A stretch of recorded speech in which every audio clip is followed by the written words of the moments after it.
My father could have been a great comedian, but he didn't believe that that was possible for him. And so he made a conservative choice. Instead, he got a safe job as an accountant. And when I was 12 years old, he was let go from that safe job. And our family had to do whatever we could to survive. I learned many great lessons from my father, not the least of which was that you can fail at what you don't want. So you might as well take a chance on doing what you love.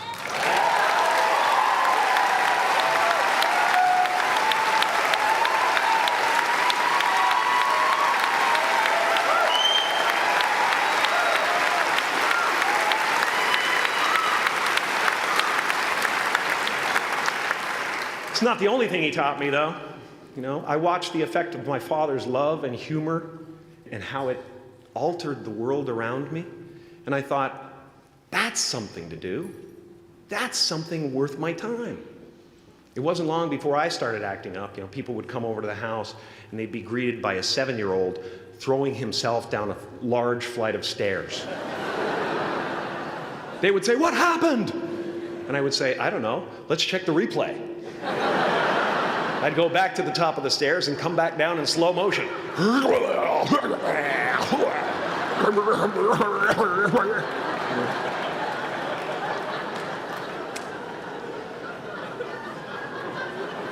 It was a very strange household. And he treated my talent as if it was his second chance. When I was about 28, after a decade as a professional comedian, I realized one night in LA that the purpose of my life had always been to free people from concern, just like my dad. And when I realized this, I dubbed my new devotion the Church of Freedom from Concern. And I dedicated myself to that ministry. What's yours? How will you serve the world? What do they need that your talent can provide? That's all you have to figure out. As someone who's done what you're about to go and do, I can tell you from experience, the effect you have on others is the most valuable currency there is. Because everything you gain in life will rot and fall apart, and all that will be left of you is what was in your heart. My choosing to free people, from concern got me to the top of a mountain. Look where I am. Look what I get to do. Everywhere I go. I'm going to get emotional because when I tap into this, it really is extraordinary to me. I did something that made people present their best selves to me wherever I go.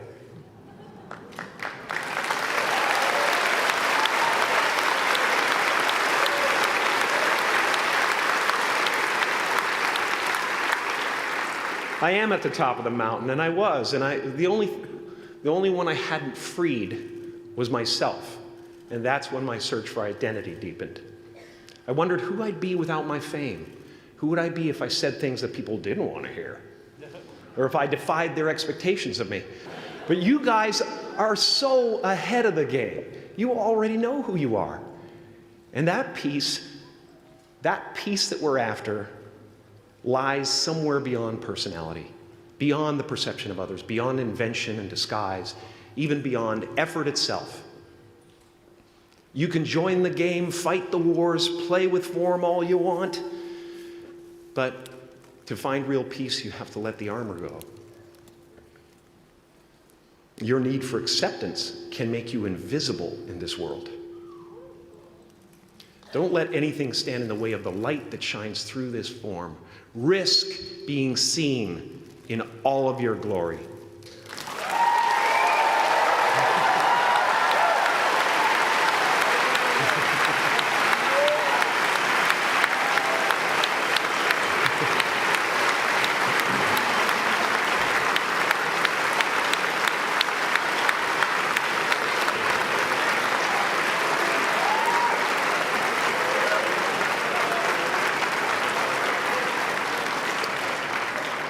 It's not big enough.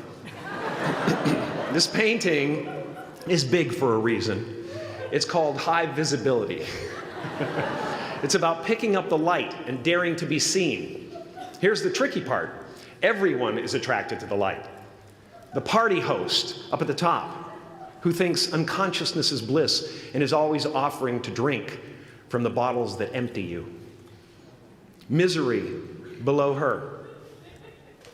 Despises the light, can't stand when you're doing well, wishes you nothing but the worst. The Queen of Diamonds, under him, needs a king to build her house of cards. And the hollow one down bottom there will cling to your leg and say, please don't leave me behind, for I have abandoned myself. Even those who are closest to you and most in love with you, the people you love most in the world, will find clarity confronting at times. This painting took me thousands of hours to complete. And when I was finished, thank you, thousands of hours, yes. I'll never get them back. I'll never get them back. I worked on this for so long. I was weeks and weeks like a madman alone on a scaffolding. And when I was finished, one of my friends said, this would be a cool blacklight painting. So I started over.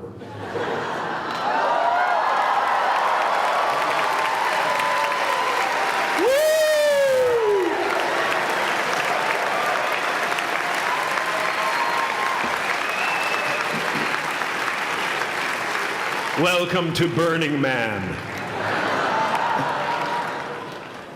Some pretty crazy characters up there, but better up there than in here. You know, painting is one of the ways, thank you. Painting is one of the ways I free myself from concern, a way to stop the world through total mental, spiritual, and physical involvement. But even with that comes a feeling of divine dissatisfaction, because ultimately, we're not the avatars we create. We're not the pictures on the film stock. We are the light that shines through. All else is just smoke and mirrors, distracting, but not truly compelling. I've often said that I wished people could realize all their dreams and wealth and fame, and so that they could see that it's not where you're going to find your sense of completion.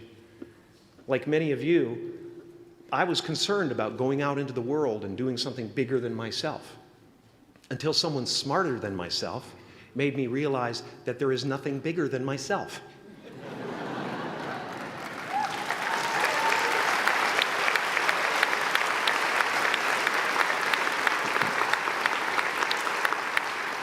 My soul is not contained within the limits of my body. My body is contained within the limitlessness of my soul. One unified field.